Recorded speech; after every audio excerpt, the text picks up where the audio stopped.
Okay, let's get this party started, ladies and gents. Roll up, please. Get yourself comfortable. Welcome. We shall have a quick market scan, or I shall have a quick market scan, and we shall get started at 6 o'clock. Welcome on board, ladies and gents. We will get rolling in 2 minutes. 2 minutes or so. Okay, markets bounced a little bit after the bloodbath on Friday, apart from CrowdStrike. So CrowdStrike, I think everyone thought that might pop back up again over the weekend. Those people buying over under 300 just couldn't catch a break. Just continued to sell off today. Even almost 40 million shares traded on that. DAX up 235, 285, depending on what you're looking at. Nasdaq doing 1.5%. This tech always seems to bounce back hard at the moment, doesn't it? Dow struggling a bit. Came off hard, didn't it, on Thursday, Friday? It really can't. I mean, that's a 140-point bounce isn't that much. It's not that much. I see where that ends today. S&P trying a little bit. That was the weakest by far, actually, a lot across the board. Russell, technically, it still was overstretched, wasn't it? Russell was very, very overstretched. What else we got on the books? Chance to quickly look across the currency pairs. Not a lot going on. USD JPY sitting there. Natty Gas up 5%. Any Natty traders out there? Cocoa coming back into play, maybe 6.7%. That's not been. I don't think I've ever had Cocoa on my watch list, and it's now got a permanent fixture on my watch list from that last bid we had. Just went crazy. Tesla 5% up today. What else we got? Nike trying to catch a bit of it. That's gone off my radar a bit. I remember the first week I talked about Nike. I just couldn't really get going, could it? What's the chart looking? It's trying. It's still in that range. It's not the best earnings play you'll ever see in your life. What's Nvidia? Yeah, trying to kind of catch another bid again. Netflix, of course. And we've got a selection of stuff coming up. Anyway, let's get started, ladies and gents. We shall get rolling. Okay, so format of this week is, well, sorry, format, the topic of the week. By the way, I'm just looking at my other screens and trying to get everything sorted out, make sure everyone's in, everyone can hear me okay, make sure I'm unmuted, all the other good stuff, technical things. So this week we're talking about trade performance analysis with ChatGPT. We are in week 4 of the workshop series using ChatGPT, different types of ways to use it, strategies, techniques, all that type of stuff. Don't forget, next week, the final week of AI month with Pepperstone, you are going to have Maxim, who is an expert. He's an expert. He's not like someone like me who's just a curious trader who's playing around with this tool and kind of fumbling his way along and sharing things I think are valuable.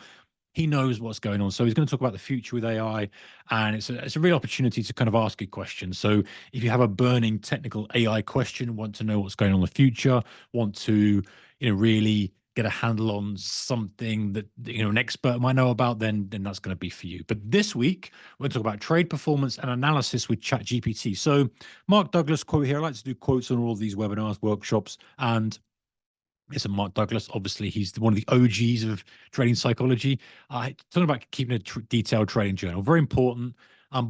Okay, and you can read that for yourself. But do you know what?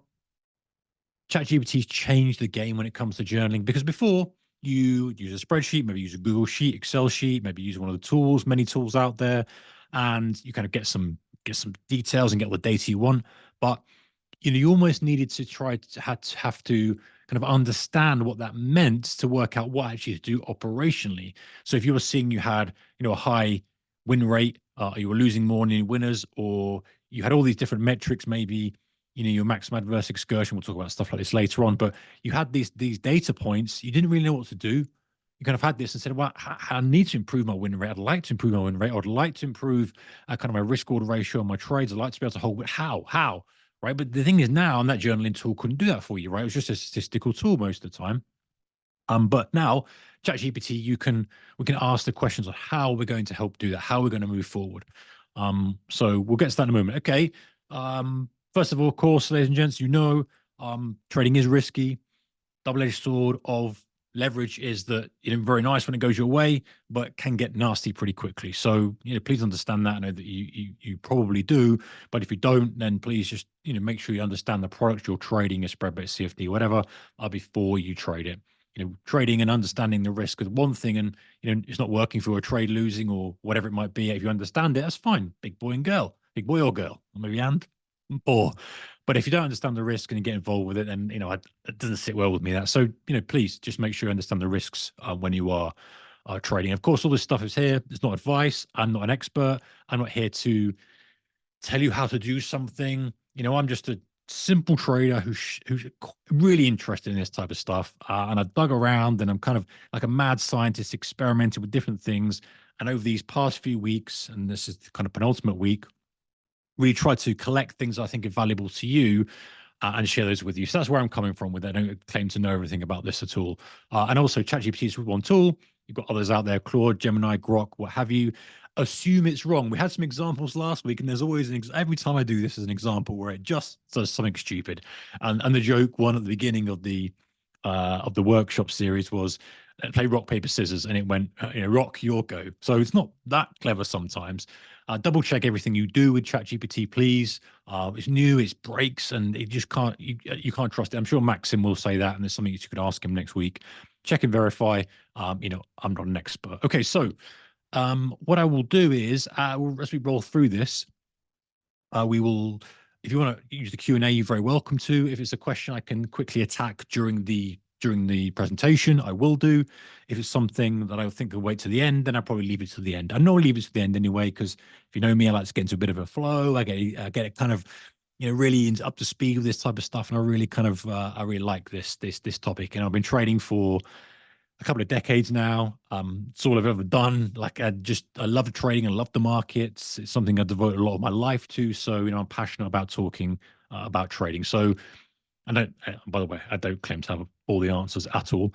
I'm experienced enough to know that I don't know everything here. But the Q&A from perspective of Q&A, if you ask the question, I will be able to direct you to somebody or somewhere that can help you. If I can't, I will try. But if I can't, I'll say, hey, this book's good, that website's good, or whatever it might be. I'll definitely be able to help you in that way, but it may not be from me. Okay, so, by the way, summer's coming up. It's lovely summer's evening in the UK. Lovely. Yeah. Summer could be a bit nicer. If you're looking for some reading, I don't know why it's not really mostly a book recommendation workshop, but you guys are traders. You like this. And this is I guess it's an underrated book. Cool book. Pitbull. Well used. I like this book. No affiliation. Don't know the guy, but nice to meet him maybe one day. Marty Schwartz talks about moving, screen trader, trading the S&P 500. Really good storybook, actually. Doesn't talk much, a little bit of strategy, but it's just a really good, if you're into trading, you kind of like that book. Yeah, there's psychology stuff. Yeah, there's, all the kind of maybe thick stuff that's in terms of, quantitative stuff and strategies and blah, blah. This is one of the few books that, when someone says, oh, it's a good trading book, I say, listen, you're sitting by the pool, you're on your lounger, your kids are playing in the pool. Obviously keep one eye on them, but this is a good little book for the flight. So hey, have a look at that one. Okay. So summary of week one. Let's very quickly go through this. I've got a lot to cover today. I'm going to move quick. Stop me if something doesn't make sense. And let's go. So week one summary. You may have been there for that, maybe you're not. But check it out. We talked about deciding on your objective with ChatGPT. Use that magic persona context task input plus format. It's a mouthful formula to get the best results, or a variation of that. Ask additional questions to push in, expect mistakes. Week two, we talked about uploading price data. So we downloaded that from TradingView, from the Pepperstone feed from TradingView, uploaded that to ChatGPT and said, hey, help us generate a trading strategy from there. And we looked at kind of different themes, seasonality themes. I think we back tested some, I say back tested, loosely kind of used ChatGPT to help guide us and generate some equity curves, some hypothetical strategies with that, which was quite good and interesting. And we came up with something cool there. And we also wrote simple code for simple indicators. So I think we had like a Pine script code. We asked ChatGPT to kind of highlight a specific day on a chart. So it's super simple, but the objective wasn't to come out with something very, very complex, just to show you can use ChatGPT. And really, guys, that's my objective with all these workshops, is not to kind of go complex and deep dive. You can do that in your own time, right? I'm kind of going, okay, let's look at all the use cases I believe are valuable for traders with ChatGPT and present them to you. And you go, that's good. That's no good, Mark. That's good. That's no good. That type of thing. Maybe I should introduce myself, actually. If you don't know me, my name's Mark Holstead. I probably said that at the beginning, but yeah, I'm here now. Writing code for simple indicators. Okay, week three, we did uploaded Fed minutes. We generated a trade idea on Roku. We created a sympathy play watch list, worked through that big trend theme idea or big theme that you came up with there. We're talking about Ozempic and all that type of stuff. Analyzed a trading white paper, which was cool, and created our own strategy rule PDF from that. Very simple, but again, you can take that as deep as you like. Okay, so, and your homework from last week was to, one, think of something you observed or experienced out in the real world. Use ChatGPT to help you think through an idea. Continue to ask questions, dig into the answers, and then practice uploading PDFs or documents, interrogating them. A few submissions for you here. Someone found a VWAP strategy on SSRN. Okay, so SSRN was ssrn.com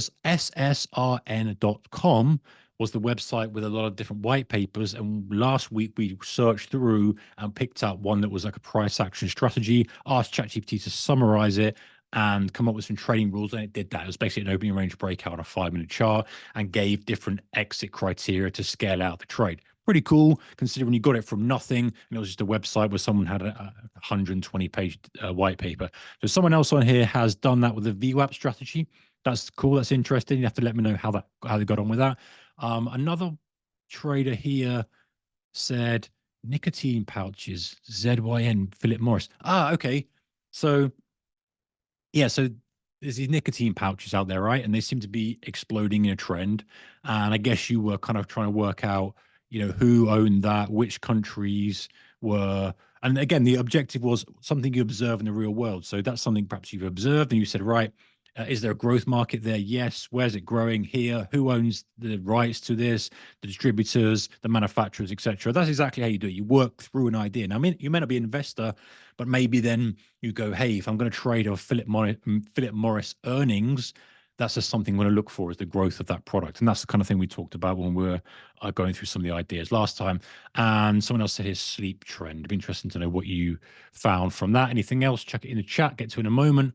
But by now, you are proficient with ChatGPT. I think you'll probably know your way around it. You've used it. And so today's going to be less operational stuff and less going down into the weeds as such, and more high level and more kind of talking from a trader's perspective of, okay, this is how we want to use it or how we can consider using it. And these are the potential results we're looking for. And to hopefully, again, just kind of spark something in your mind that says, you know what, that would really move the needle for me. That would really help my trading and assist my trading, whatever that may be. And we'll look at all the different variables in a moment. But that would really kind of make me a better trader, or hypothetically make me a better trader. You never know, but trading is all about experimenting. Trying this doesn't work. Trying this doesn't work. Oh, it works. Let me go down that pathway for a little bit. So today's going to be more to do with that. And whether you're a struggling trader, developing trader, you're kind of relatively new to trading, whether you're doing exceptionally well, whether you break even, it doesn't matter. And you still go through a process in a moment. It doesn't matter. It's like, okay, well, what am I trying to do here? Am I trying to stop losing so much? Am I trying to move from break even just over to making it work? Or am I trying to make more from my winners? Where am I going to, apply the pressure to move things forward? So we'll discuss that more in a moment, but I just wanted to kind of give you an overview of where I am with that, where I'm coming from, with all the stuff we kind of discussed today. So today, week 4, penultimate week. Trade performance and analysis with ChatGPT. Going to upload execution data into ChatGPT. So all the trades you've done, the blotter, which platform you're using, link to Pepperstone, you can download all this, and we're going to chuck into ChatGPT, technical term. Analyze the trade performance. We're going to extract patterns, and we're going to use ChatGPT to suggest ways to improve trade performance. And I did mention about creating a trading plan. However, last week, I kind of bolted it on. I didn't really want to repeat myself, where we created a simple trading plan PDF. It was very simple, but again, you can go into as much depth as you like, using the rules from that strategy we found from that white paper. So I thought, I don't need to go over all ground. You guys have seen that. Let's focus on something I think is going to move the needle more for you. Okay, so why are we doing this? What's the point of this? So last week I thought it was a bit of a fun week. Maybe it wasn't relevant to everybody. Not everyone's going to kind of go away and look at this type of stuff, but I thought it's cool, right? And if you like the markets, you love trading, you like it. Maybe week 2 was more up your street, looking at strategies and back testing stuff, and we found some cool things there. But everybody has a track record, of some type of track record of trades, whether you're very proud of it or whether you're quite disappointed with it. It doesn't matter. And as I said at the beginning of the slide, that doesn't matter, because what we're doing is we're kind of using ChatGPT as our own personal mentor, trade reviewer, whatever you want to call it, who can extract the value from it and make suggestions on how we can improve. Because I think that everybody is looking for the next winning trade. And sure, we should do, right? That's the name of the game, right? We have to look for the trade that we think is going to work. You have to look at the theme, have to look at the trend, all the stuff that's important to you, indicators, price action, tape reading, whatever you like to trade or however you like to trade. That's all very, very well. And look at the charts. But actually, your execution blotter, unless you're a brand new trader, holds some real value, because it holds value of how you behave under certain conditions, how you behave after a string of losers. I'll get more to that in a moment, actually. String of winners, your biggest losers, your biggest winners, some themes that you can extract. And the idea is that that's happened. You can't deny that that's happened. That's how you behave or have behaved and have traded. And just like the charts, I believe there are patterns that you can identify in your trading and the way that you execute that mean that you can now extrapolate that forward and say, hey, if the same type of thing happens again, the same market conditions, the same string of losers or winners, or whatever the scenario we're looking at, I tend to behave this way, whether it's positive or negative. So how do I reduce it if it's a negative behavior? How do I amplify it if it's positive behavior? So not to skip too far ahead, but if you kind of have strings of winners, then how do you amplify that and take the most out of the fact that when you're in tune and things are working, versus, hey, I get a string of losers. How do I make sure that that's doing the least damage as possible until the market changes condition? Is it a condition of the market? Is it because I've had poor performance previously? Is it because I've had great performance previously? Is it a time of day thing? Is it an instrument thing? All this stuff, there's so many clues in your own execution blotter that we kind of can go harvesting, dig out a piece of gold and say, right, if I had changed my approach, the operational side of my trading very slightly, whether it's a slightly tighter stop or not trade that instrument or held on for trades a little bit longer or stopped after two losers or increased my position size after a winner, whatever it is, and we'll go through loads of kind of different permutations in a moment. What would the results be? How would my performance look? And that's very confidence boosting for you, because if you're struggling and things aren't working and you go, man, that P&L is looking a bit rubbish, I'm not happy about that, and you're not very proud of what's happened, actually you can look at it and go, well, if I didn't do this, this, or this, or if I reduce this and I didn't do this and I did this, how would that change things? Or maybe just one thing, like, hey, if I just hadn't trade that day or that instrument, or I don't trade first thing, that would change my P&L by X. And the good thing about ChatGPT is we can very easily do it. So we can say, hey, if I did this, what would the results look? And we'll go through that later on. What the equity curve look like if I made the change that you recommend, ChatGPT. And again, we've got to take everything it says with a pinch of salt and do our own research and our own kind of digging and stuff. But this is really the beauty and the power of this now, is that we're able to query and question and then say, hey, how would my performance have looked last quarter if I did this? How would it have changed? And that should give you confidence to say, actually, maybe I don't need a mega winning trade. Maybe I don't need, this super outlier day. I just need to make a slight adjustment based on what I'm already doing, and the number speaks for itself. So help you potentially identify ways to do that and focus on the best setups. Find out which tactics work and which don't effectively. Okay, so you remember the upload process. We don't want to kind of go over this too much again. You download your trades as a CSV file, you drag and drop them to ChatGPT. Add some context, apply the formula. Once the data has gone into ChatGPT and checked, we can begin. So before we do that, let's think about what we want here. We get the best results when we focus on a specific goal, right? So when we are, when we have an objective of what we're trying to achieve, then we can guide ChatGPT around that. If we're too loose and broad with it, like with, I think one of the very first slides was, give me a trading strategy. It went off with some sort of moving average crossover strategy, which, I don't know about you, but that, we already know about that. Okay. We can question the validity of that or not. But when we said, hey, I'm a day trader looking to trade the DAX between these hours, looking to hold one position at a time, blah, blah, looking to hold whatever we said, 15 minutes, 35 minutes. Give me, a strategy idea. It would be more aligned with what you're trying to achieve. So perhaps you're losing and trying to find out why. Like, have a look, have someone, have ChatGPT look at your data and say, what's happening? What's the big thing here? It's like an experienced trader looking at your blotter and saying, hey, you know what? You shouldn't be trading that. That looks like that's not serving you. That's serving you. So that's what we're trying to do. So you're losing, trying to find out why. Maybe you'll break even, looking for the one thing to make the difference to get to the next level, the next station, or you're profitable, looking to maximize gain. So maybe things are working right for you. Like, hey, I'm doing okay. I want to kick things up a notch. How do I do that? Now, the obvious answer is, well, I'll do more size. I'll trade more size. That's everyone's answer. And maybe there's something to be said for that.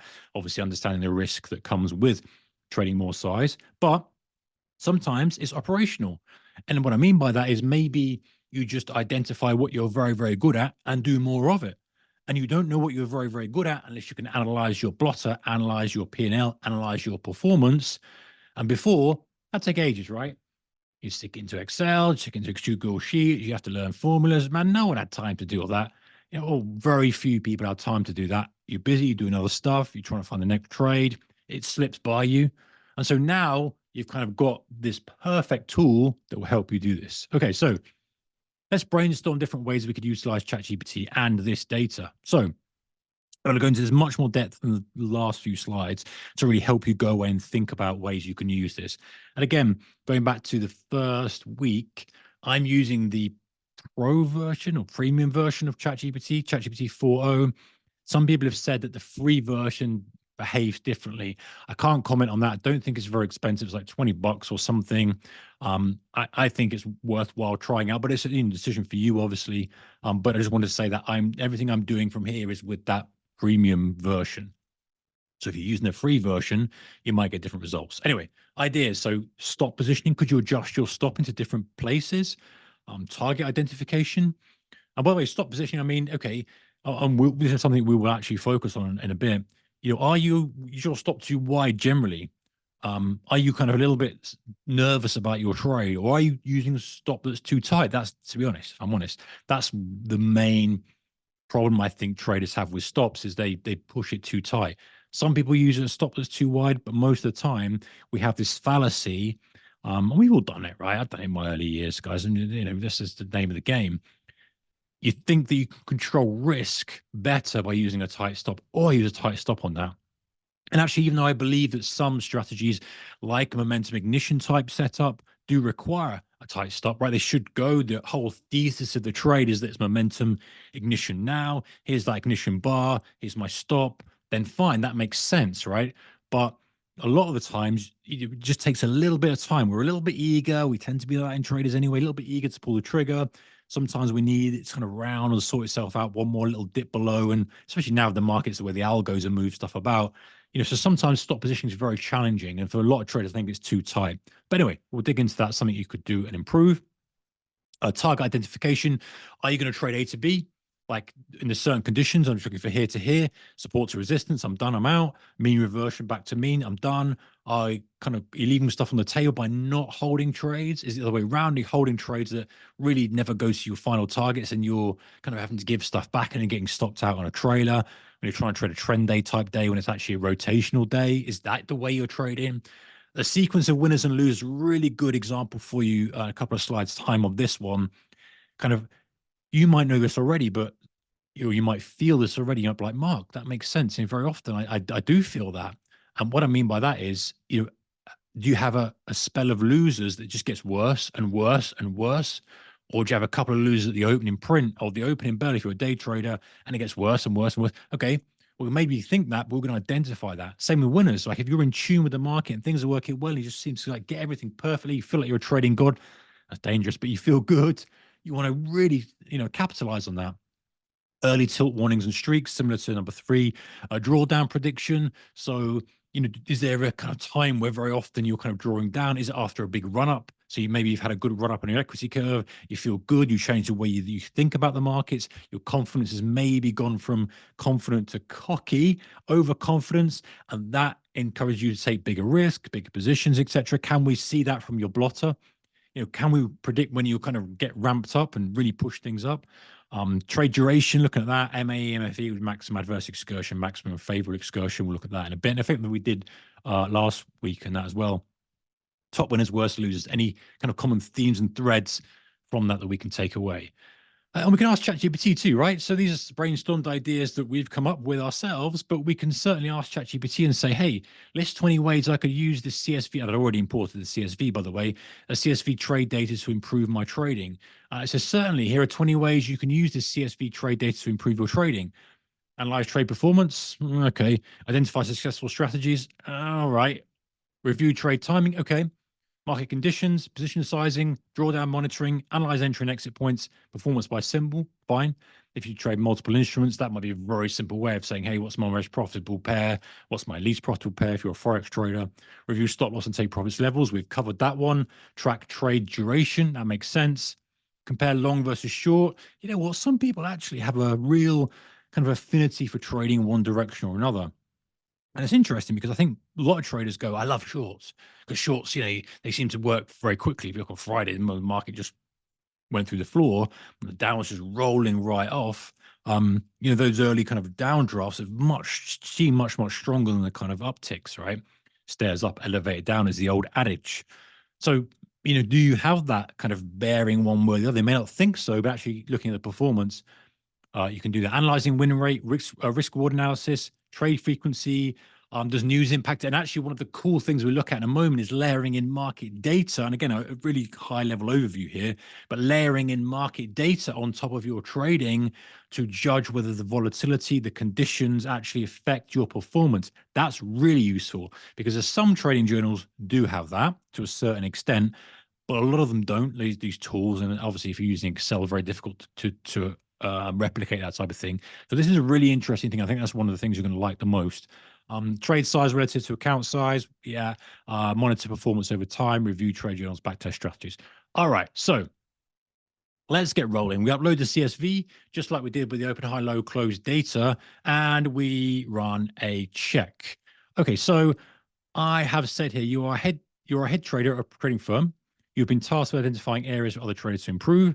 They will bring your track record on Journal Blotter. You should analyze the data and suggest ways to interrogate the data to extract insights on how to improve their trading. I'm going to upload the data now.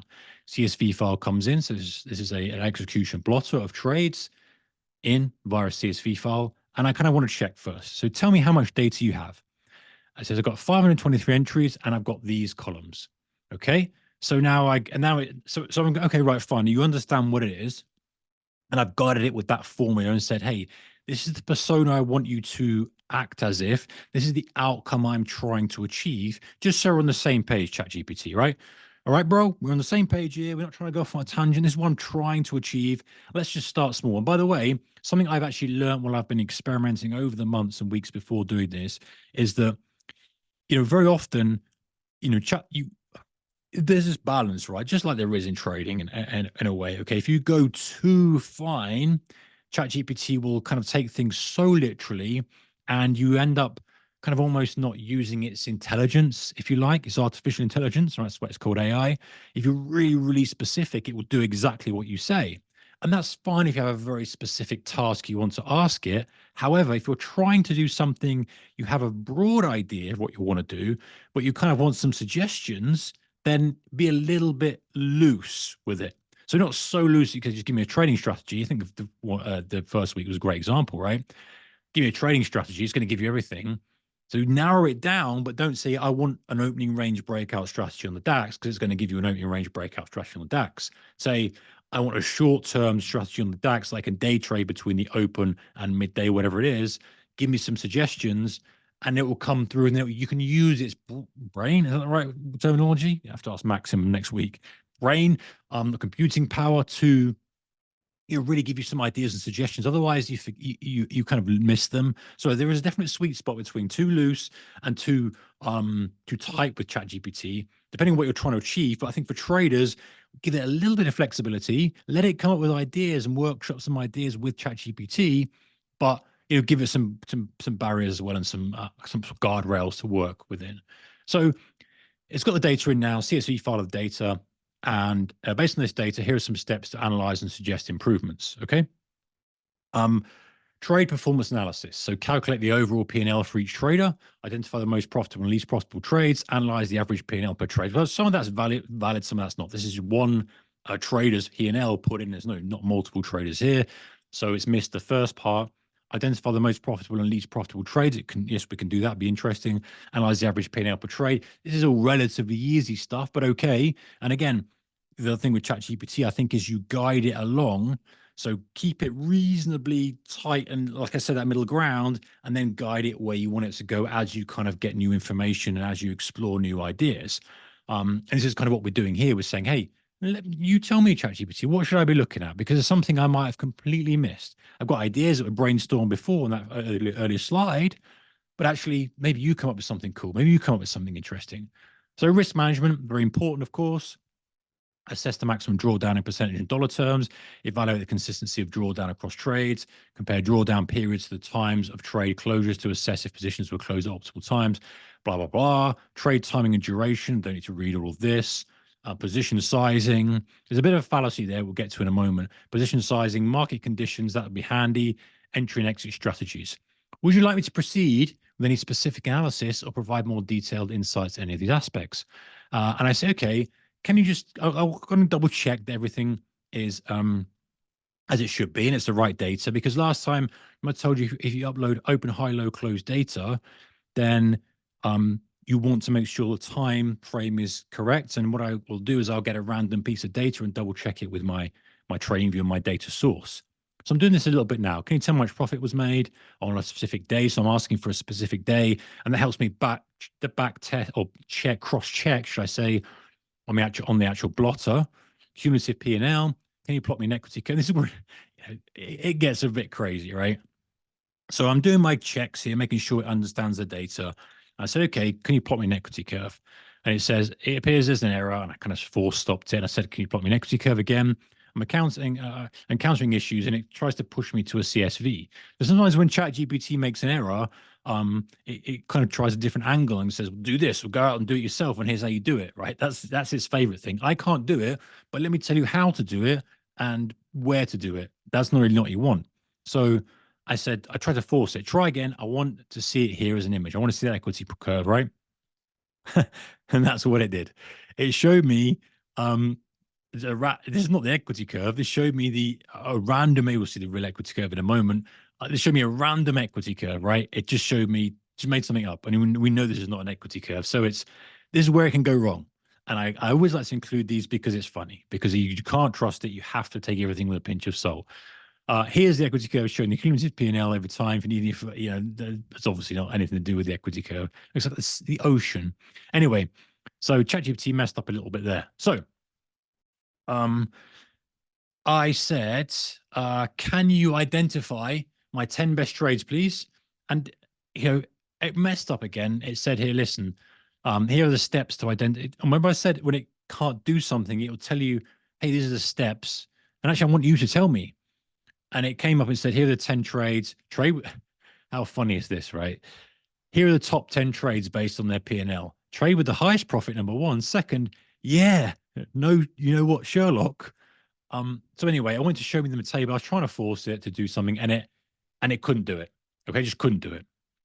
And sometimes you have to walk away and have to start again. So the old meme 5 hours later, that was not a bad impression. You come back, let it kind of reset itself, start again, restart the thing, upload your CSV again, and start from scratch. And sometimes this happens, right? Sometimes this happens, and we've had instances where before I've shown you where it just goes off on a tangent or it just doesn't work. And here's some good kind of practices, I think, for dealing with problems like this.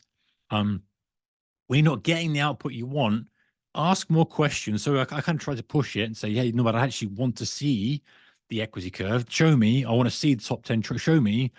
And when you don't get the answer you want, I found, from using it, it's best to just walk away and kind of come back later and go, you know what? There's obviously a problem here. I'll come back later. This is a question for Maxim, right? Next week. Is it a server issue? Is it, why does that happen? Because, you're normally going to get the output you want, or at least it's going to go in the path you want. Walk away, come back later, try opening a new chat, start again. And actually, I find often if you pick up an old chat, on ChatGPT on the left-hand side, you've kind of got your chat history. I find that when you kind of try and start a new chat, when you open an old chat, it tends to forget stuff, even though you've got the history there. So You try a new chat, starting again, putting your CSV file in. And again, sometimes suggestions make no sense. So use your BS filter. I'll show you in a minute, kind of a kind of bizarre suggestion. But you know what? For all its foibles and kind of challenges, it's a cool bit of kit. So we can forgive it. We just got to be aware of it. So whilst I was waiting for it to sort itself out and give it some time, I thought, what are some questions that you would want to ask ChatGPT for your trading? Like, and this is my North Star, and this is kind of the trader and me thinking of this perspective rather than the ChatGPT tinkerer. What's going to move the needle most here? So when you're putting your equity or your blotter in, if you're getting XP curve, but you're putting your blotter in and you're saying, okay, what's going to need what do I really need to attack? Okay, do I want to reduce my losing trades? Is that something you've got lots, you've got lots of losing trades that are just stacking up and stacking up and stacking up? There's that whole adage of, are you kind of wiping out all your gains on one bad trade? Or is it kind of good trade and then chip away? What is it? What do you, because in your heart, your gut, your instinct, where the performance lacks in your trading. And so sometimes just thinking about, hey, what am I going to look at? Do I want to reduce the number of losing trades? Is that important? In which case, let me guide ChatGPT on that pathway. Or do I want to reduce the magnitude of the losing trades? There's two separate things we're trying to attack here. Think about this. Is it the number of losing trades that are impacting you mostly, or is it the damage from the losing trades or a big losing trade, right? Because now when we kind of do this analysis and we push forward, we can have in our brain and on our notepad, actually, my main objective with this ChatGPT session is to find out tactics, ways to reduce the magnitude of my losing trades, right? That's the kind of thing you're thinking of. And when we go through and do the analysis based on the historic history of your trading, we get to the end point, and you go, right, that's what I'm trying to do. Now help me, ChatGPT. What are drills? What are ways I can do this? Should I do this? Should I do that? Do I need to kind of think about different ways? And then you have a real attack vector, right? You've got a real focus point and try to reduce the magnitude of my losing trades. If I had reduced the magnitude of if I'd taken off my worst losers or cut them down by 50%, my worst 5 losers in the last quarter, say, if you're a trader who kind of has that kind of stair step bang, that this is my P&L would look like to give you the confidence to move forward. And you say, actually, that's the one thing I need to focus on. Or is the chip of multiple losing trades doing the damage, a big winner, or whatever it is, right? So I think it's important to really think about that. Where are you going to focus this energy, this effort, and its resources? Okay, so 4 and 5, are you going to increase do you need to increase your win rate? Is that important to you? Why is it important? Just thinking about that question. Do you want to increase the dollar value on winners? So again, there's multiple ways of doing that, right? If that's important to you, and by the way, most of the time, depending where you're on your journey, if you are a developing trader and maybe the losers are outweighing the winners and the equity curve isn't moving the way you want it to, most of the time, the focus should be on reducing the losers. It should be on 2 or 3. It should be, hey, okay, winners should take care of themselves, but it's the losers that are doing the damage. And that from your own trading, right? It's that kind of equity curve doing all right and then bang, bang, bang. And so you go, okay, I'll worry about 4 and 5 later. But for me, I know I can move the needle by reducing the losers. Because think about it, right? If you've got a profitable, well, not a profitable quarter, let's say you've got a losing month, and let's use an arbitrary number, right? Let's say you're down £10,000 that month, okay? And, let's say that 8,000, let's say you lost £15,000, right? You lose a £15,000 and you made 5,000. That would, the maths would work out, wouldn't it? Public maths. Yeah. You're down 10,000. Okay. If you lost, half, let's say, or let's say you lost way, way less, I don't know, 5, 6, 7, 8,000 pounds, that would way improve your P&L. It would massively improve your P&L. In that example, wouldn't quite make you green, but you get the idea, right? Attacking the losers will contribute to the green, because the green is net. It's not just the winners. I know it's obvious and everyone knows this, but I think sometimes overlooked. We as developing traders, we focus so much on trying to find the next winner. How can I improve my winners? How can I win more? When actually, in my experience and kind of going through my journey as a trader and working with the traders and the traders in my community, traders mastermind community, I see that the biggest issue is dealing with the losers. And when you focus your energy on those, then things kind of start to fall into place. Or is it, hey, I'm doing it right. I want to increase my win rate. I want to increase the dollar value. I want to scale up my operation and get things moving forward. So it's identify your attack vector. I think that's a great way of putting it. Okay, so back in business. Here we are. So I come back to it. It starts to work out okay. Here are some key performance metrics derived from the trade data. So it has the total number of trades, winning trades, losing trades. There's a lot more losing trades than winners. Average profit is far higher, though, on the winners than it is the losers. Gives the max drawdown, which isn't obviously correct. There's an error there. Percentage-wide hack it would be 0%. And it gives me some kind of summary, right? It says, okay, the average blah, blah, blah, the average profit per winning trade is significantly higher than the average loss per losing trades. A good sign as it indicates effective risk management. However, reducing the number of losing trades will further improve performance. Well, okay, that's kind of obvious. And it says, hey, the win-loss ratio of 0.52 indicates there are more losing trades than winning ones. Focus on improving the win rate by refining entry and exit strategies could be beneficial. Okay, so for this trader, it's like, okay, this trader is losing far more trades-wise, but actually is cutting their losers short and is able to run their winners a little bit more. So let's dig in, right? I say, okay, ChatGPT, you guide me, bro. You tell me where to go. I'm just going to be beholden to your compass, sir.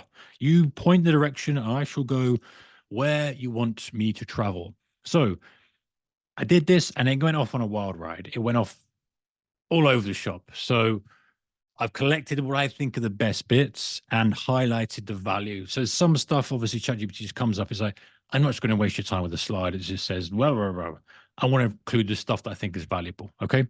So I'm not cherry picked for, I guess I've cherry picked. I've cherry picked the results from ChatGPT, the extracted the stuff that I think is going to be useful to you. That's exactly what you would do. And when you're doing this, right, you would run through and you go, that's no good. That's no good. That's no good. That's valuable. Screenshot that. That's no good. So that's exactly what I've done. Okay. So it says here, I kind of said, okay, guide me. And it went down and said, I'm going to look at long versus short. We're going to look at different things. So I'm trying to find, if this trader's blotter, I'm trying to find, if there's any way can adjust the style, adjust the strategy, anything to do here. So are they better at long? Are they better at shorts? So long trades, total trades, 235, winning 92, lots of losing trades, average profit decent, average loss lower than the profit. That's fine. Profit factor of 1.8. Good. Or good. Win-loss ratio 0.64. Now, a lot of people might say, well, the win rate needs to go up. But, obviously in this case, that's working okay because even though they're losing far more, they're making, much, much more on the winners. And that's okay. There's two levers to pull, right? You pull the win rate and you go, I want that back from, right down the low 30s or 40s or whatever it is, up to 50, 60, 70, 80, 80%. The other lever is I want to make more of my winners. Now, perfectly, you could have high win rate, high risk reward ratio, and high average profit on your winners and low average loss on your losers. That'd be brilliant. But you kind of have to adjust those dials of the trade and make those decisions. You can't really have both. You want both to be in a profitable situation, like a reasonable win rate and a reasonable kind of average profit per trade. But it's a personal thing. There's some people are okay with having a very, very low win rate. But when they do, and they're kind of loss. When they do win, bang, they make loads. But some people mentally that's challenging and sticking to that strategy is challenging. So they kind of pull the dial up and go, I need a bit more of a higher win rate. Yeah, I know that might not be the best P&L at the end of that quarter, but actually from a confidence perspective, I just need to see a winner, a loser, a winner. I need to see something. So it's about adjusting those dials, right? So it says here, focus on long trades. Given the high performance metrics for long trades, a trader may consider focusing more on long positions or refining the strategy for short positions. So there are a few more losers here, and this is this was Nasdaq, so you would expect this, right? And if we went back, I missed off that part, but yeah, Nasdaq is going to be bull market. You're kind of expecting that, but even in the bull market, right? The market's been rolling pretty aggressively here. Short trades haven't done too well. So I'm going to take that analysis with a pinch of salt, right? I don't think there's anything there that stands out as kind of being wild. So it now goes on and does some time analysis. And again, this is up to you. This is a really high level overview of stuff. You can say, hey, tell me more about the time of day execute stuff. And it kind of says, listen, 9 a.m., 10 a.m., highest number of trades, but a lower win-loss ratio. The profit factor is better. 11 till 12, 1 till 3, very few trades. Fine. So it kind of gives you some suggestions for improvement. And it says focus on late morning trades. The win-loss ratio and profit factor is better during 11 and 12. The trader might consider focusing more on trading during these hours. Okay, so rather than just listening to it and defaulting into action, stop and think and go, hey, do I trade better after I've seen the open? Like I've seen the NASDAQ open. I've gotten a judgment and assessment of how it might trade.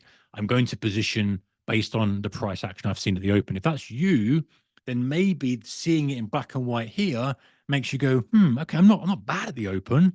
But actually, might better keep my powder dry for just after the open when I get a bit more of a feel for price action. So, if you're a US equities trader, you have the same, we'll have a very, very similar process, right? We'll come into the market, look at the daily chart, remind ourselves where we are, look at the overnight session, the Globex session, maybe look at what Europe's done, what DAX has done.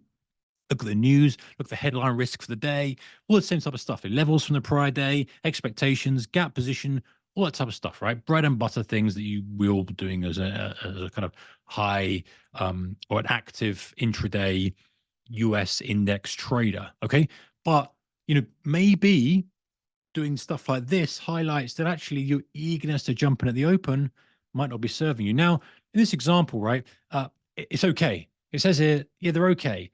We have a highest number of trades, but a lower win. So there's profit there, but it does say there's a higher win-loss ratio and profit factor a little bit later on. So, maybe you don't do anything too drastic, but maybe there's an opportunity cost of trading actively in that first kind of opening session, and then actually you're missing something bigger because maybe your energy is gone, your focus is gone, maybe you run out of bullets in terms of your daily risk allowance, that type of stuff. So it's highlighting things that maybe you want to focus on. And again, always gut check it. Always go, okay, so is this something that I think is going to move the needle for me? Does it make sense of what it's saying? So that's worth thinking about. Okay, so now it says let's proceed with trade duration analysis. And it says short duration trades less than 30 minutes, win loss ratio and profit factor are very low, indicating poor performance. Suggests that very short trades are not working well for the trader. Modest duration, longer duration, very long trade. Okay, so this is where, and I think this is a bit of a bit silly, if I'm honest. And we have often people say this.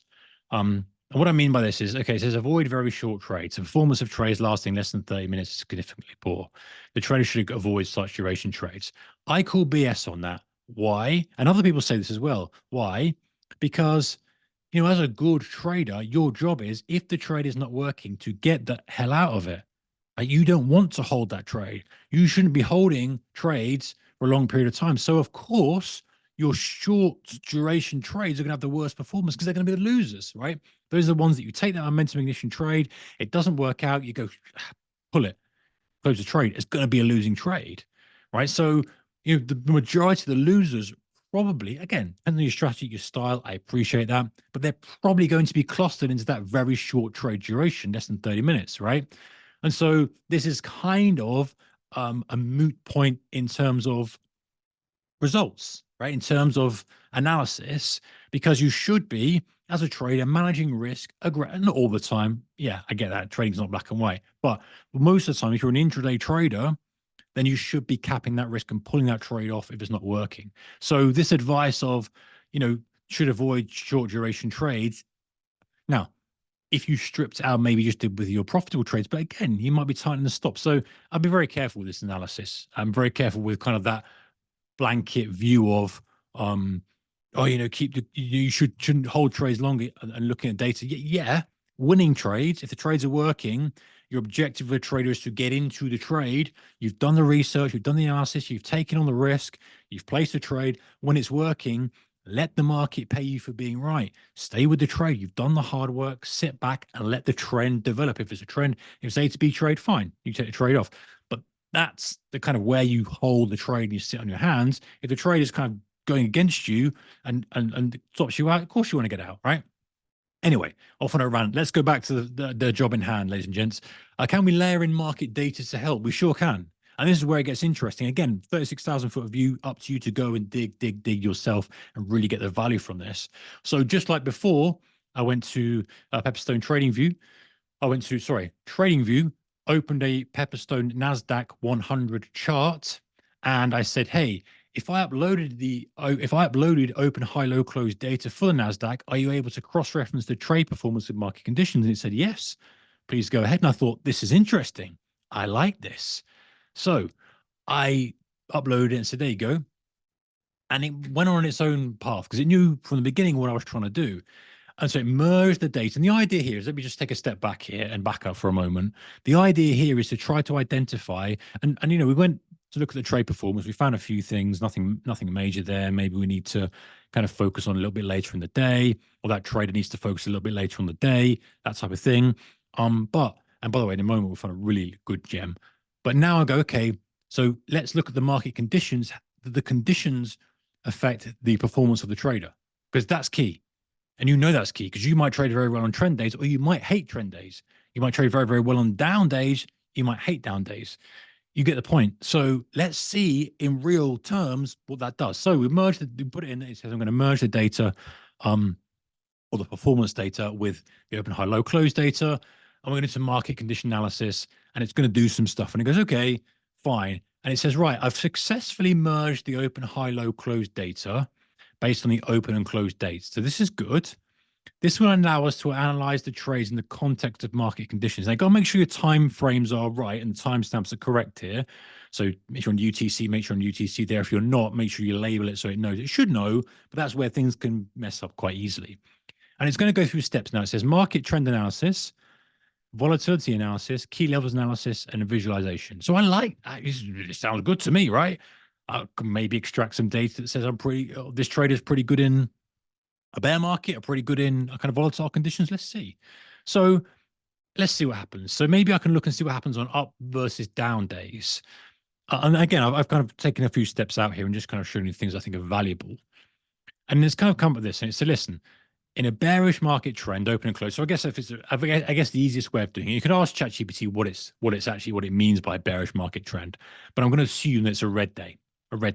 And you could probably add some more filters and criteria and say, more than a 1% move, or could I think a trend day should be X%. So ChatGPT, can you tell me my performance on trend days? Very, very useful. Or even, so much stuff you can do here, guys. You could say, right, here is the previous Fed calendar, or NFP releases, and CPI or economic data calendar. Can you see how I perform on those days? Not very good. Okay, well, I may won't trade CPI then. Or how do I perform on OPEX? Well, not very good. How do I, you can see how you could really layer in useful data, and you can guide it. And you can say, hey, in my mind, I'm identifying a trend day as X% from low to high, closing in the upper 10% or upper 20%. Okay, so ChatGPT, I identify trend day as this, So using those parameters, can you tell me my performance on trend days? Wow. Now you can go off and you can say, how do you perform on trend days? Okay, I identify a chop day as a range of less than half of the average of the ADR, blah, blah, blah. You get the idea. So you can identify stuff that are trend days or chop days or breakout days or whatever. You can do whatever you want. And you tell ChatGPT that and say, right, now go and look at my performance on those days. So that's really, really useful because and again, if you want to go one layer deeper, and I'm going off track a bit here, but we've got time and it's just so important, this stuff. You can then say, right, I'm very good on trend days. For example, let's imagine you get that data and you actually see the data, not hypothetical, it's data historically. I have been good on trend days. Now, we don't know how your performance is going to be in the future. We know this, of course, but historically, that's the performance on trend days. Fine. You know you're good at that. Now you go, how do I identify trend days before they happen? Well, I don't have to have a crystal ball, but you go down another rabbit hole with ChatGPT. I think it's probably did this in week 2. How can I identify more of these days? Is the opening range significant? Is the overnight range significant? Is the these little things? And ChatGPT says, okay, actually, imagine it says, hey, do you know what? Oh, the first 15-minute volume tends to be a good indicator of a trend day, or the 15-minute range, or both. You go, okay. So now you go back, if you know that, You then say to yourself, okay, I know I'm better on trend days. So ChatGPT, when the volume was X or bigger, whatever the parameter was, and the range was bigger than expected, okay, how did I perform? So now, okay, now this is where you get interesting, because you're not going, okay, after the fact of trend day. You're saying, ChatGPT, tell me what a trend day, the variables that might indicate a trend day. Might, we don't know. It comes up with maybe a couple. You say, right, fine. You already know that you're good on trend days. So then you peel that back in and say, okay, when I have a large overnight range or large opening range, a high volume opening range using these parameters, how was my performance? And it goes, and it says, actually, you're pretty good. Maybe not good as hypothetical, going back and using kind of looking what the trend day was. But now you go, wow, I'm very good at days that have a large opening range. Okay, bang. What can you do moving forward? You can leverage on that advantage and say, hey, a large opening range, I'm going to focus on really pushing the throttle down. Okay, so I hope that makes sense there. I kind of went off tangent a little bit, but I think you can see the value of kind of how deep you can go with this type of stuff. So up days versus down days. Is there any trend here? Oops, let me go back. So there we are. Bearish market trend, total trades, winning trades, losing trades, slightly better.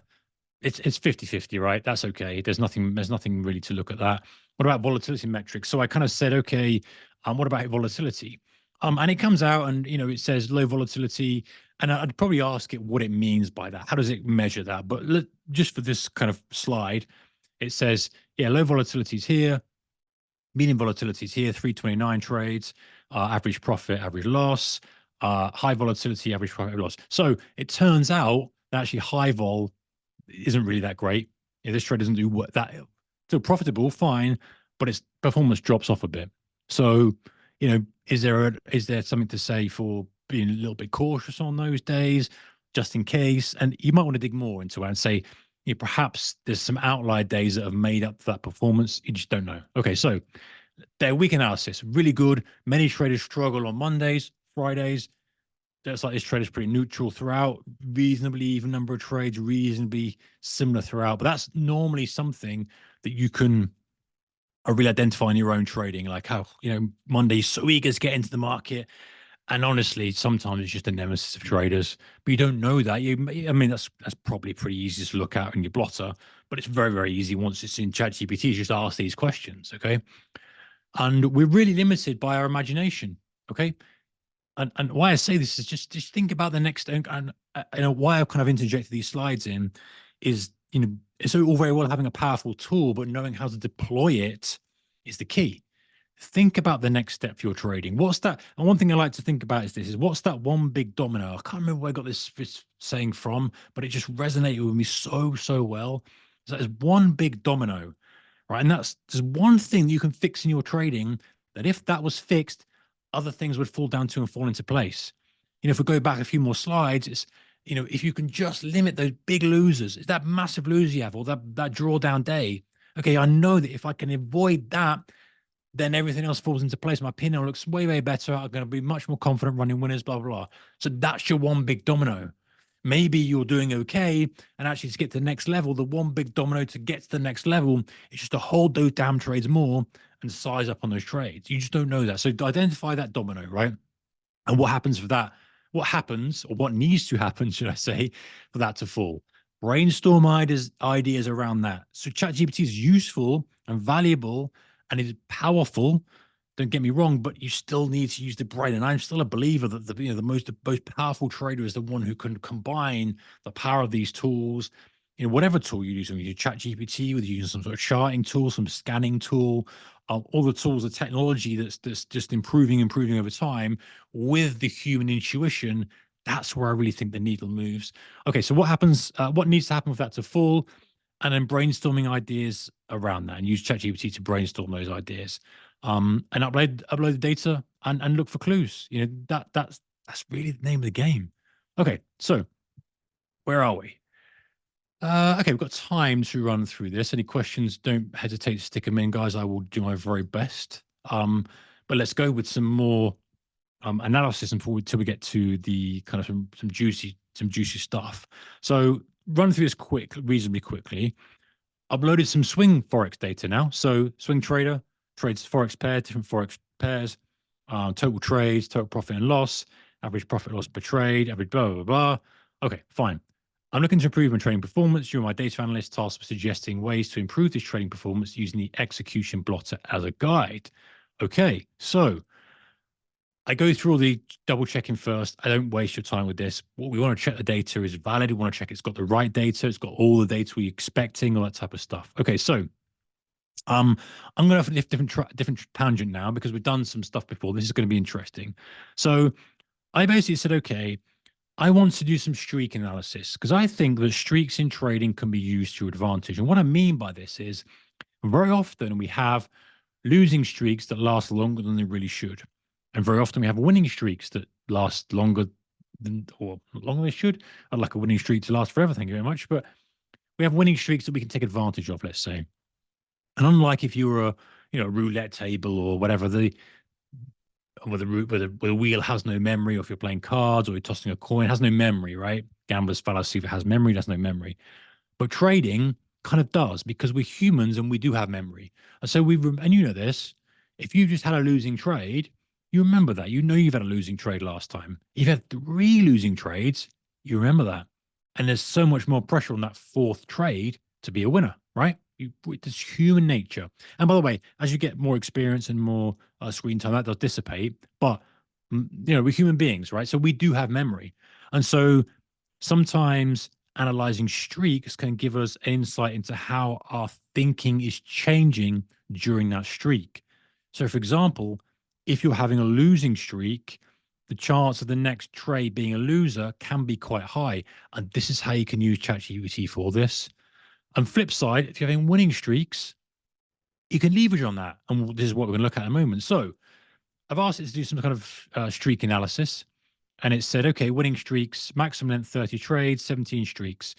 The frequency of winning and losing trades is equal, losing streaks is equal, but the duration of winning streaks is substantially longer. Okay, so with that logic, and I'm probably skipping a few steps here, I appreciate that. And by the way, I must say we're just doing a hypothetical example here. You decide how to risk your capital. I'm doing this for kind of really experimental purposes, and I'm just showing you how you could look at something. You'll see in a minute, it's super aggressive what I've asked it. And in the real world, you've got to be so careful when you're trying to allocate risk, especially if you're trying to allocate risk based on analysis that you've not done. Yeah, so to be very, very careful. So anyway, but my logic brain, my trader brain says, so should I consider increasing my position size after a winner in anticipation of a winning streak? That seems like something to test, right? I can do that with ChatGPT because it said to me, "Hey, these winning streaks, this trader's winning streaks are substantially longer." So in my brain, I go, "Well, this trader could improve by adding more to the size as they kind of get longer, right? In anticipation of a streak." That makes sense, okay? Just like if it was vice versa, and you have these long losing streaks, well, why don't I cut the risk down? Halve it, halve it, halve it, halve it, or even asking us like, oh, should I stop trading after? How do you deal with that? And when do you scale back up? So there's different ways of adjusting risk to kind of improve and support your P&L, right? Okay, so I asked it, hey, what about increasing my position size? By the way, this was the equity curve without increasing position size for this trader. But now it says, it gave me the suggestion. It said, right, win, increase. So what, after one win, increase position size by 10%. Trade 2, increase position size by another 10%. Trade 3, revert. If it's a loss, go back to initial. That's the rules. And I didn't really argue with that. And I thought, okay, there's probably ways you can improve and adjust that. But let's go with that.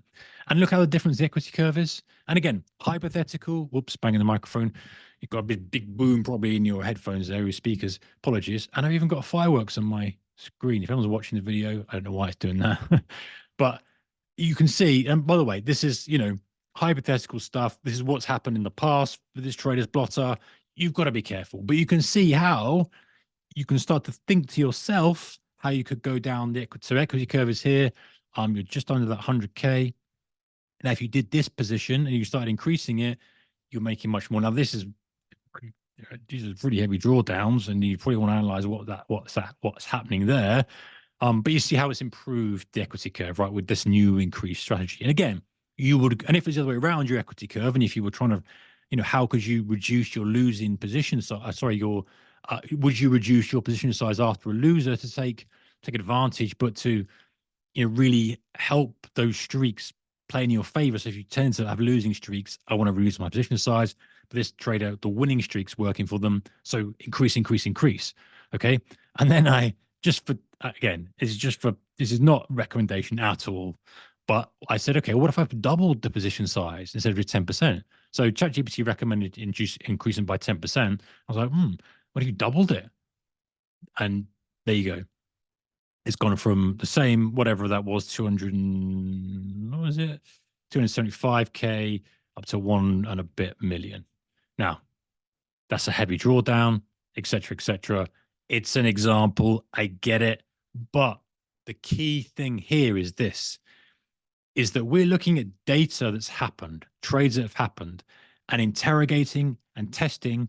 And you can see what we've done here is we've said, okay, here's the data. ChatGPT, talking about streak ChatGPT. I'm interested in streaks. And it's gone away and it said, okay, I can find you this. And it's found this and it's found something that might be valuable. It's found a pattern that maybe you didn't know. You're like, okay, actually, yeah, maybe my winning streaks are pretty good. In this case, they're worth this trader. Maybe it's the losing streaks, right? Now you say, okay, well, what if I did this? How would it affect stuff? And you've hypothetically said, okay, if I did do this, and listen, in the real world, there's no way you could double your size. There's no way, right? You've got margin requirements. The risk is suddenly amplified massively. If you had, and that gets very, very big, very, very quick.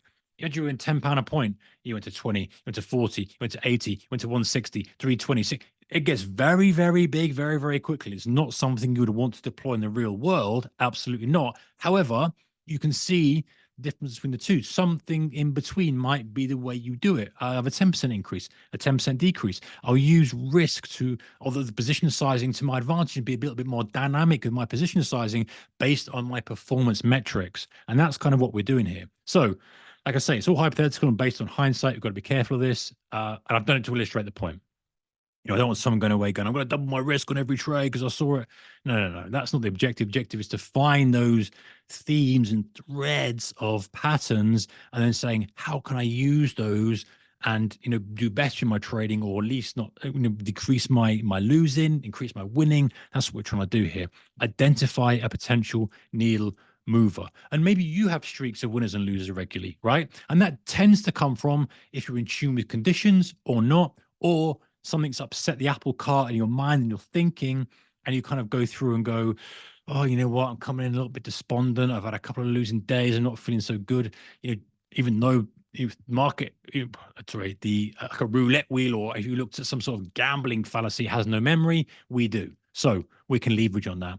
And often, again, this is probably the most common one. If you have a string of losers, cutting down position size after each losers helps reduce the drawdown impact. And just remember the different permutations you can do with this. So let's focus on that. If you kind of have your equity curve going the wrong way at the moment, that's okay. Developing trader, that's the way it is. Maybe you go, okay, I don't want to cut my position size after every loser because now it's going to take me maybe a long period of time to claw back. But what about after 3 losers? ChatGPT, tell me after 3 losers, if I cut my position size in half, how would that affect performance? And half again after 6. You can give different ideas. So it's really good for doing that. Okay, so final few things, guys, and then we will have a look at some final bits and pieces for you. So a deeper look at some ideas. So these are some ways, now you know how to do this and how to analyze things. I want to kind of give you some ideas and suggestions that maybe you wouldn't get from ChatGPT. I don't know, maybe you would. Maximum adverse excursion, maximum favorable excursion. So how far the trade goes against you. Adverse excursion, maximum favorable excursion. So very quickly, I've kind of done this before, but let's say you went long at 10 and you came out at 20, but the market went to 30 first, and that was happening a lot. Your maximum favorable excursion would be 20, even though you were taking most of the time $10 profit, right? And same the other way around, maximum adverse excursion. Maybe a trade goes against you 50 pips, most average of the time, and then goes into profit. Maybe you can adjust your stops and targets to suit. So that's a good way of potentially improving your entry. Looking at your top winners and worst losers. By the way, to get MAE and MFE, you're going to have to put in market data, just like we did a few slides ago. Say, hey, this is 5-minute data from NASDAQ. This is 5-minute data from gold, whatever you trade. layer it into my performance, and I want it to give me MA, MFE. Okay, so top winners, worst losers, time of day. Is there specific times to avoid? Are there times you should press into? Like, sometimes guys, trading's about being aggressive when it's right, being defensive when it's wrong.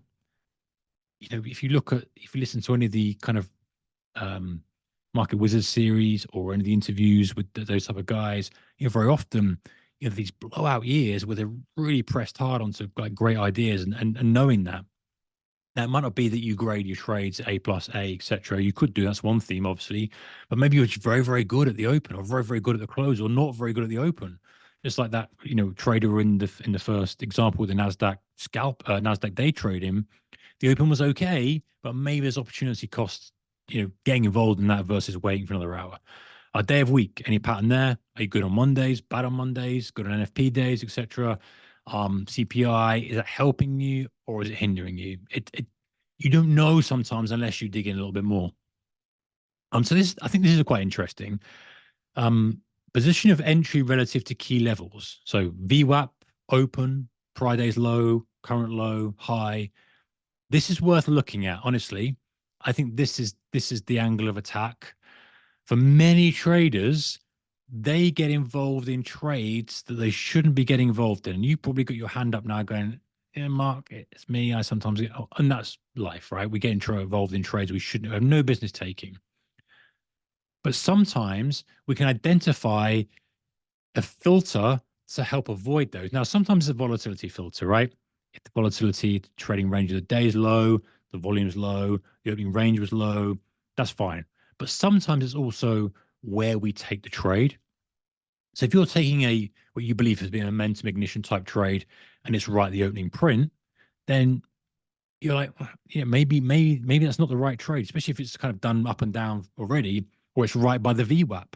But maybe if you're taking those kind of mean reversion trades at lows, long at lows or distance away from VWAP, maybe they're more profitable for you. So you can really find some kernels and nuggets of valuable info with this. Where is your trade entry relative to the key levels, the prior high, the prior low, the opening print, depending on what you're trading, obviously, the VWAP, the current high, the current low. This stuff is valuable. And you might find, hang on a second, if the market's kind of moved up from the lows to the VWAP, anytime I'm taking a long, that's statistically in history, historically, that's not done well for me. So maybe moving forward, I need to avoid that. Or maybe moving forward, I need to focus on trying to get this distance away from the opening print, or using a floor trader pivot, or whatever you want. Maybe use an indicator and say, I'm far better, if I don't buy when we've got an overbought RSI, or I focus only on longs when I've got whatever it might be, right? It's worth exploring this because very, very often you will identify patterns that are so valuable and you don't see them. You just don't see them. Now, I've got books and boxes of old journals and do this stuff by hand, printing it out. But now it's so much easier. This tool has changed the game. Again, you must verify it. So if you find a theme that you're like, hey, you know what? I don't do very well when I'm trading the first hour, for example. I don't do very well if I'm trading near to the prior day's low.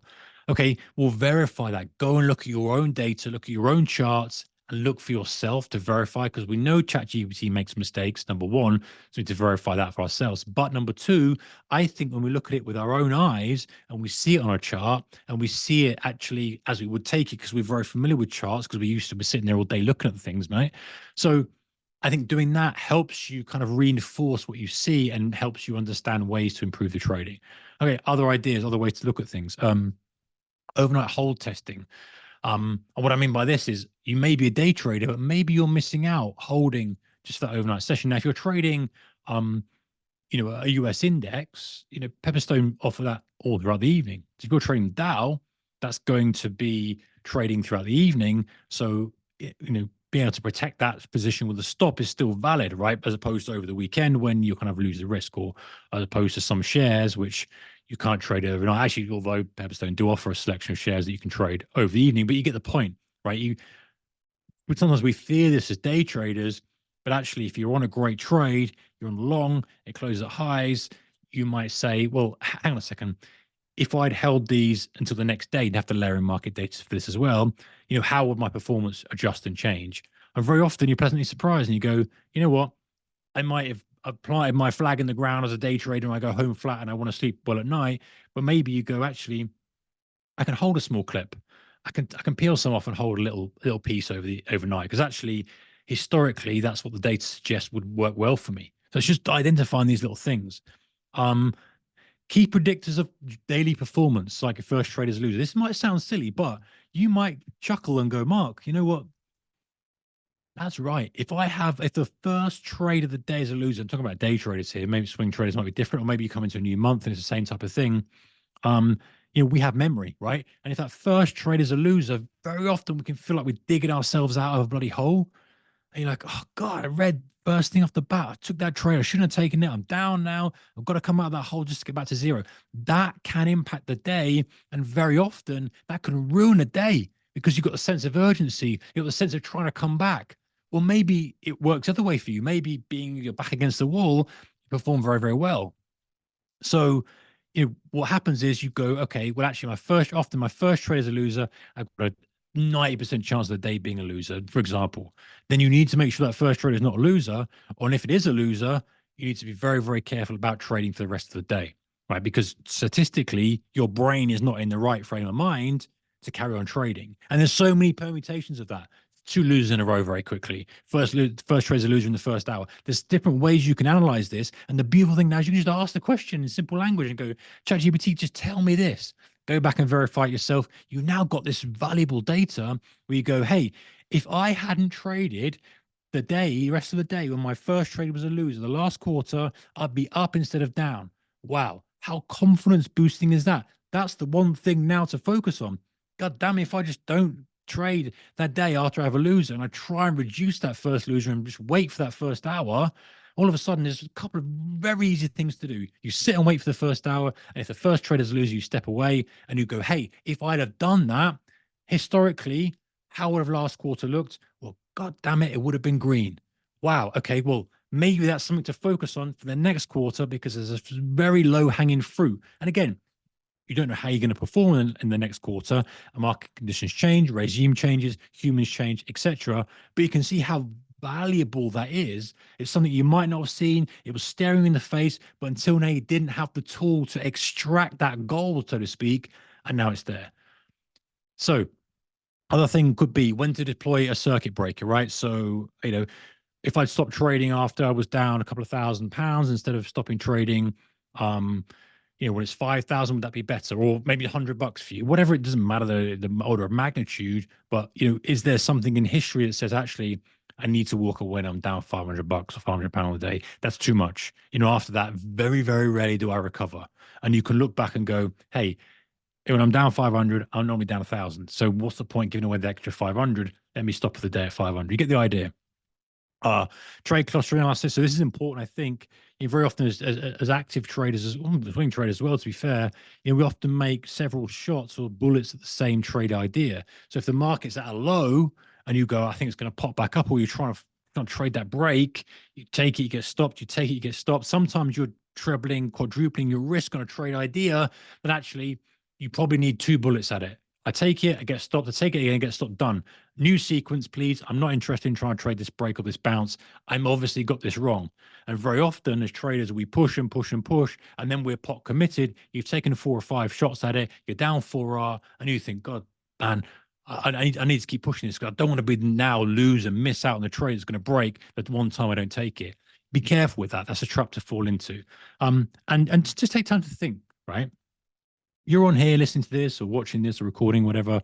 And everyone's looking for the next trade setup, right? That's just the internet is full of it. What's the market going to do? Where's it going to go? Who's thinking this? Who's thinking that? And fine, it needs to be done, right? That's how we make good trades, right? We do analysis, we look at price action, look at all the things that are important to you. But actually, there's probably low hanging fruit in your performance. There's probably low hanging fruit in your trading blocks of performance to say, if I didn't do that, that would make a big difference. If I did that or doubled down on that, that would make the difference. And for me, sometimes that focus on what you've already done and the way that you already behave and that you have behaved in the markets is way, way better at moving the needle than trying to improve a setup or trying to look for the next big trade. You probably got setups that have edge already. You probably got a cluster of those that actually are okay. They just need some tweaks. And when you layer in your performance data, you can see where you're falling down. And you can go, actually, that strategy, why is that not working? Well, maybe you're a bit early on the trade, or maybe your mind's just in the wrong place because you traded after a cluster of losers, or all sorts of things that we just talked about. So I think it's worth exploring and trying to discover, something valuable there. Okay, so your homework. Next week, I'll leave you in the capable hands of Maxim. He's going to really kind of take you on a journey of discovery in terms of what's new with AI, and you get to ask your questions. It's going to be a really, really good session. But something to kind of to really kind of cement the stuff we've talked about today is take your own trading data, download your own trading data into a CSV file, upload it in ChatGPT. You know how to do that. And think of just 3 ways you can interrogate the data and go back and think about that big domino. What's the one thing that if you could improve, would help your trading performance, and guide ChatGPT on that path, guide it down that pathway and say, I want to reduce my losers. I want to reduce the quantity of losers, the magnitude of losers, whatever it is. Analyze, extract, implement, and just try out. It's such an easy thing to do. Doesn't take much time. You can see, we've obviously been online for a while talking about things, but it's something that is relatively easy to do for yourself. Okay, so let's recap as we are coming to the end. If you've got any questions, ladies and gents, feel free to put them in. If you haven't, that's good. It means I've done my job. Our journey. So, and you might have missed some of these, so go back and check these out if you haven't looked at these, if one of these takes your fancy. I do recommend spending some time watching these, just because if you're interested in this one, then I'm pretty sure you're interested in the others. So week 1, we talked about using ChatGPT, the limitations, because it's not perfect. It screws up a lot of the time. Best practices, so the prompt formula. And again, maybe Maxim next week will be able to help you come up with a different prompt formula, or help you with suggestions on how to use that from a more kind of expert perspective. I'm looking from a trader's perspective, so maybe you can kind of blend the two. And then in week 2, we talked about generating those trading strategy ideas, coding simple indicators. So, we peeled in, or we uploaded, what do I call it, shoved in, downloaded, chucked in, open, high, low, close data for our preferred market. Again, you choose the market you like. And we looked at trading strategy ideas. And maybe it's something you're already trading and you say, hey, I'm trying to do this. And one of the things we did in our Traders Mastermind call of members is, one member, Rob, he was looking at this kind of 7 o'clock candle on the DAX. So I won't go into too much detail, but ultimately he had the idea in his mind, and it was like, hey, let's use ChatGPT to try to confirm whether there's some validity to that, and structure, stop and a risk strategy and a take profit strategy around that. Or like we did on week 2, and we did guide it as well, I think, for turnaround Tuesday and stuff. But you could also say, suggest something. Tell me the strongest time of day. Tell me the weakest time of day. Tell me what happens when we gap this amount. You can guide it. Just like I said at the beginning, if it's too broad, you're going to get rubbish. Too tight, that's okay if you want that tightness. But if you want the kind of middle ground, then you go, actually, you know what? Help me, ChatGPT, come up with some good ideas. And then we coded that simple indicator, and it was very, very simple, but it's getting better. It's getting way, way better. And if you use TradingView, which is Pine Script, you just ask it what you want. You start off small, you kind of expand, and then you have something that's super valuable that you might have to pay, developer of hundreds, if not thousands of pounds to sort out. Now, listen, if it's a huge tool, you're going to need to obviously have a developer, but it's helpful. It's valuable. I've used it so many times to find a little tools to help me. Distance from the VWAP, for example. I think I include that in your manual. Hopefully you've got a copy of that, the Ultimate ChatGPT Manual for Traders. I think I included that in there, where I just said I want to see visually distance from VWAP. I kind of know, and that's very valuable to me as if I'm actively trading that instrument in the day, how far are we away from the VWAP. But I like to see it on kind of a graphical perspective and histogram perspective, so I can go back and see how is that relative to a couple of days ago. What was the largest excursion away from the VWAP? Personal thing, but you choose your own, right? Week 3, we summarizing documents, PDFs, broader trade ideas. We kind of went through a big trade idea to do with kind of a diabetes, Ozempic, and that thing is kind of just an example of something. And we kind of went down the different ideas of what I benefit from that. We uploaded a Fed statement, and we kind of got an overall macro view from there. Then we dialed down and went some kind of a top-down approach and said, okay, that ChatGPT says tech stocks might benefit from this. We said, okay, what are the big ones? We didn't want to trade Nvidia. We wanted to go down another level. We went to Roku and we looked at the suppliers of Roku. And we kind of just did this fun stuff. And even if you're not a trader or an investor from that perspective, it was fun to go through the process. And actually, I think one extra layer we did was say, okay, can I get a heads up on what maybe that company's earnings may do based on some of its suppliers? What are its suppliers? Tell me, ChatGPT, who supplies this, and should I look for their earnings? What do I need to look for? What's important? And one of the things I think was super interesting was when I found this is to say, hey, when you upload an earnings call or you upload a big document, earnings call is better, a transcript of an earnings call. What was said that was interesting that others might have missed? So ChatGPT would go through and say, the COO mentioned this, that could be worth looking at, and an analyst didn't pick up on it. And then I go, okay, well, what does that mean for the stock? What does it mean? So again, your style, but you can see how it can get fun and interesting. And today, week 4, we interrogated your trading data. So we imported the trading data, CSV file. We kind of tried to find, some sort of theme, some sort of value in there. We guided ChatGPT to a certain extent. We let it run wild a little bit. It messed up. We had to bring it back, came back later, rebooted it, all this type of stuff. But you can see that, as we've gone through this journey, and you've got one more week with Maxim next week.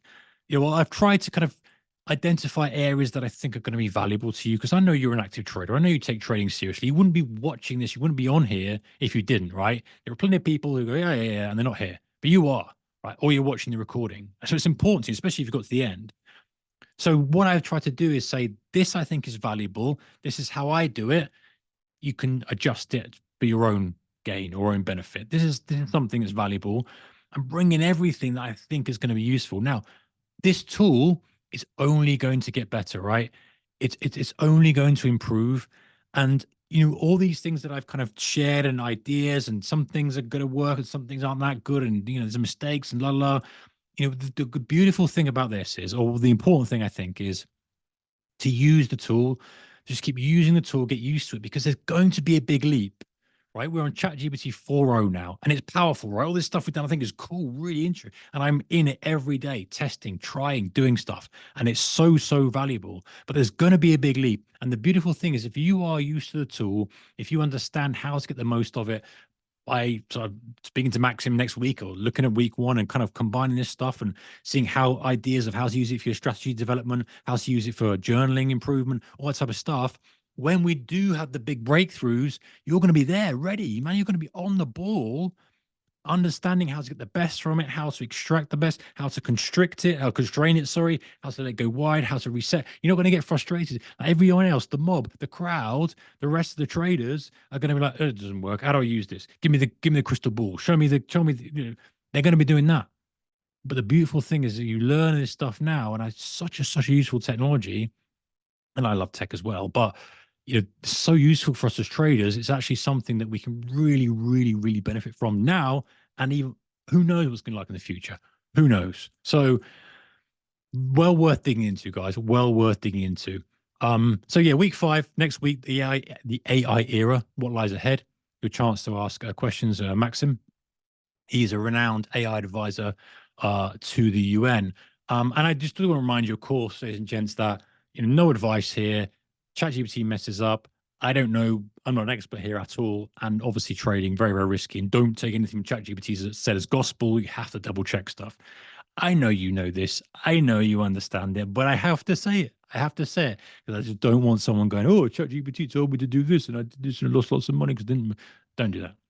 You know the score. Okay, so if there's any questions, ladies and gents, I will get to them now.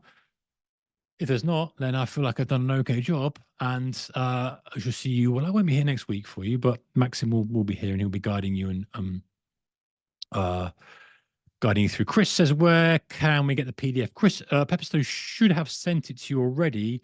If they haven't, I will ask and just double check. It might have been that it's gone to your junk, or maybe there's a clerical delay with it or something. It's there, it's done. Perhaps it's just not got to you yet. I would just send them an email and just ask them, and they will absolutely help you out. I'm going to ask them as well in case it's a wide thing, but I think other people have it, so maybe it's just not gone to your inbox, Chris. And Gary says, just to say thanks very much. Well, thank you, Gary. I do appreciate that. And thank you all, ladies and gents, for sticking with me for many weeks. And I've enjoyed this, really enjoyed this technology. And by the way, if you like this stuff, then sign up to my daily email, tradersmastermind.com/email. It's free. And normally once a week, I cover something on ChatGPT. Anything I find, anything that's interesting, I normally cover something. That other stuff is psychology, strategy, funny stories, just trade. If you're a trader, you'll like it pretty much. So it's worth checking out. But apart from that, so keep your risk managed, ladies and gents. Enjoy your trading. Have a good rest of the trading day. Not much left today. Good rest of the trading week. And I'll see you soon. Take care now. Bye-bye.